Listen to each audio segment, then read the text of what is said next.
అందరికీ నమస్కారం అండి. ఇప్పుడే అందిన వార్త, బీజేపీలో కలిసిన బీఆర్ఎస్ రాష్ట్రమంతా ఒక్కసారిగా షాక్ అంటూ లేటెస్ట్ అప్డేట్ అయితే వచ్చిందండి. ఆ వివరాలు ఏంటనేది వీడియోలో తెలుసుకుందామండి. వీడియోని చివరి వరకు చూడండి, కంప్లీట్ ఇన్ఫర్మేషన్ అయితే అర్థమవుతుందండి. మీలో ఇంకెవరైనా సరే మన ఛానల్ సబ్స్క్రైబ్ చేసుకొని bell button all notification activate చేసుకోండి. అదేవిధంగా చూస్తున్నారు కానీ లైక్ చేయడం మర్చిపోతున్నారండి, దయచేసి లైక్ చేయండి.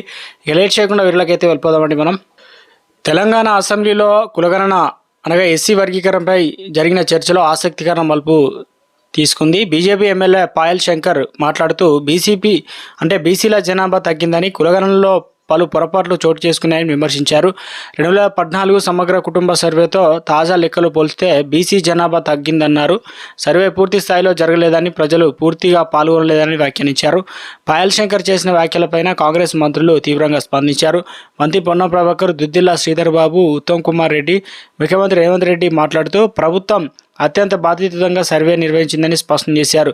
ప్రజల్లో అపోహలు కలిగించేలా అసెంబ్లీలో మాట్లాడవద్దని సూచించారు. బీసీలకు 42% రిజర్వేషన్లు అమలు చేయాలంటే చట్ట సవరణ చేయాల్సి ఉంటుందన్నారు. కానీ కాంగ్రెస్ పార్టీ మాత్రం సర్పంచ్ ఎన్నికల్లో 42% బీసీలకు టికెట్లు కేటాయిస్తామని రేవంత్ రెడ్డి ప్రకటించారు.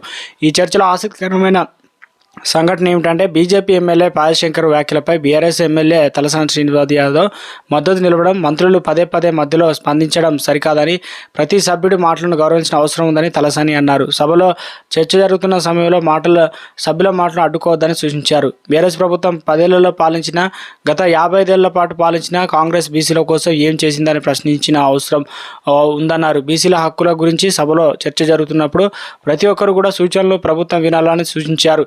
ఈ పరిణామం తెలంగాణ రాజకీయాల్లో చర్చనీయాంశంగా మారింది. బీజేపీ ఎమ్మెల్యేలకు బీఆర్ఎస్ మద్దతు మాట్లాడడం, కాంగ్రెస్ మంత్రులు దీన్ని వ్యతిరేకించడంతో అసెంబ్లీ ఆసక్తికరమైన పరిమాణం చోటు చేసుకుంది.